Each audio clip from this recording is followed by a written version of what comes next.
You're watching round one, heat number 6, here at the Billabong Pipe Masters in memory of Andy Irons. 3-time world champ Mick Fanning, and on top of the Jeep leaderboard, enters the lineup to have a huge battle with two talented Hawaiians, Sebastian Zietz, former quarterfinalist, former Triple Crown champ, and also joined by Bruce Irons. Sebas and Bruce coming from the same beautiful island of Kauai.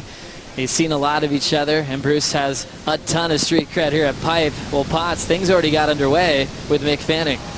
Yeah, that was a nice little way there to start for Mick Fanning.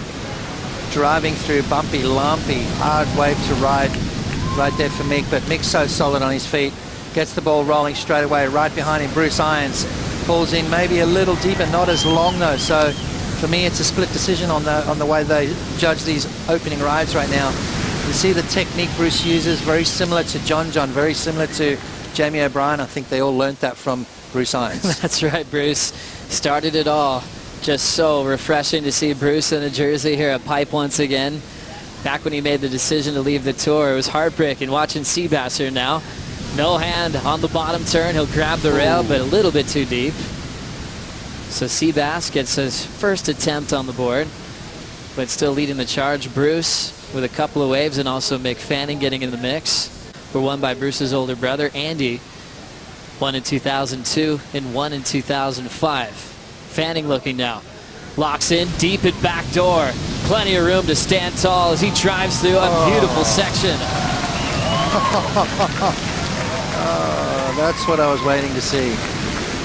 Next wave will set up for Bruce Irons, head the same direction. Nice and deep, and he flies out. A back-to-back backdoor shootout on that last exchange. Literally at pipeline and backdoored that, and that's why they call it backdoor, because you got to come from behind it. Late drop as he drives into that tube right there, standing tall, flying through that bonus section on the end there, comes out untouched.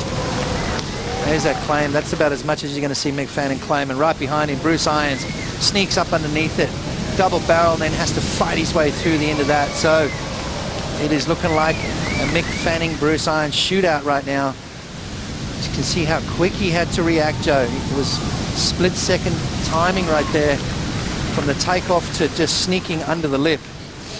Drives off the bottom, and now it's all a matter of getting that right speed, making sure you've got enough to jam through that next section, which he did. A little extra pump right there. Now he's cruising, knows he's coming out. How good does that feel? We see Mick Fanning just celebrate with a look back. This is the angle right here. Pulls up in there, nice and dry, just double pumps, flying down the line. Comes out nice and clean. And I think that exit too, obviously the judges are looking for that clean exit. Big scores dropping in for both guys. Scores in for Mick Fanning. It's a 9.43, one of the best numbers of the contest. Bruce then needed an 8.11 on his wave to take the lead. And scores enter in at a 7.83. Bruce stays in second, Fanning out front. Mick's low score, the 5.17. And Sebastian Zietz comboed at the moment. He just had that one effort for that 1.37. Yeah, so watch for him to fight back. Bruce Irons' last ride there, 3.8s, 2.75s. He dropped the high and the low, averaged out 7.83. So Bruce right in it right now, leading just a 6.78. So not a huge score required from Bruce Irons. Mick Fanning knows that. Mick needs to replace that 5.17, which at the moment is his backup.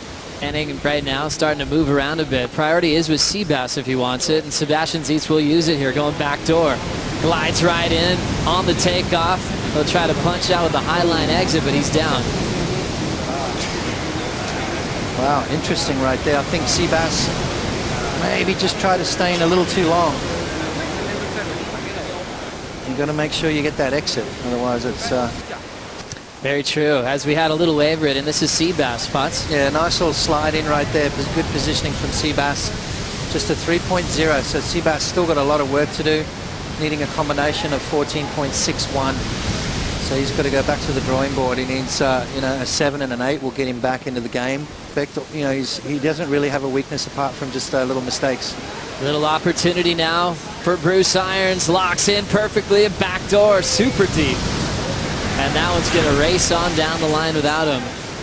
But you can see how quickly he can pick up the pace on the bottom when he's ultra deep on his favorite wave in the world. Now, I was keeping an eye on that thing at the end there, because you just never know with this wave. You get up and over that foam ball, that section there, just a little too long. But yeah, I mean, sometimes once you take that pressure off, see what you can do. Now with 6:30 to go, Fanning will use his priority, head towards Pipeline. Packs the first section, makes a completion, and he's out of there. So Fanning saw something there on the left to hope that he could better a 5.17. Not sure whether that's going to be enough. Remember, that first wave was a little longer, a little bigger. Maybe not as clean as that one. It was a little bit more wonky and lumpy and bumpy, but I think his opening ride may be a little bit better, Joe. You see him just sneak out the exit and pop out of there. I love the slow-mo where you can just see everything that's moving. Gave it a little pump right there. Now he's starting to, he's using that front hand just to keep in touch with the wave. See how fast that wave's moving. You can feel the energy, which way it's moving. Right there, comes up and over the foam ball. So that was a nice little barrel right there from Mick Fanning. But other world titles were a little more dramatic. Thinking about the last one, it was super radical. Had to get through some really challenging heats. As this is Bruce Irons looking back door. Pulls in, perfect positioning. He'll straighten out just in time. Right when we say that, the lip lands on his feet and throws him off his board. Even with the completion. But let's have a look. As he takes off, he's got to slow himself right down. Pulls up there, quick little tube in and out, and then as he comes out, it's a completed tube ride, but then just took his eye off the prize there. Sort of, you can see how he just relaxed that little bit. Nice barrel though, straight up and under. Riding up and over the foam ball as he comes out, straightens out, and then kind of relaxes right there. You can see how he moved his back foot forward, and then the wave just connected with the board. So an awkward way to wipe out right there, pretty dangerous. On that inside section at back door gets super shallow. Yeah, let's check it out, Potts. Yeah, you can see Mick Fanning as he draws off the bottom here. Almost kind of lets go, but then slides that front foot forward, realizes that he needs to get the board moving down the line. And it's almost like once you move forward, you get more control over that inside rail. Trying to hang on to world number one. We caught up with Fanning the other day on the beach. He was aware that with the adjusted ratings, Toledo's actually ahead of him slightly. Here comes Bruce, sneaking one under priority of Mick. Draws down to the bottom. Needs this thing to open up. Not giving him that opportunity, so he'll get out of a heavy section there. 15 seconds on the clock. Sebastian paddles hard, and that one won't let him in. And now Mick's looking safe to head right into round three. As we're counting this one out, Fanning will get the final wave. Gets up in time. This one will count, but he doesn't need it. It's a huge closeout section. Mick's got to redirect, and he'll get blown up on his final wave.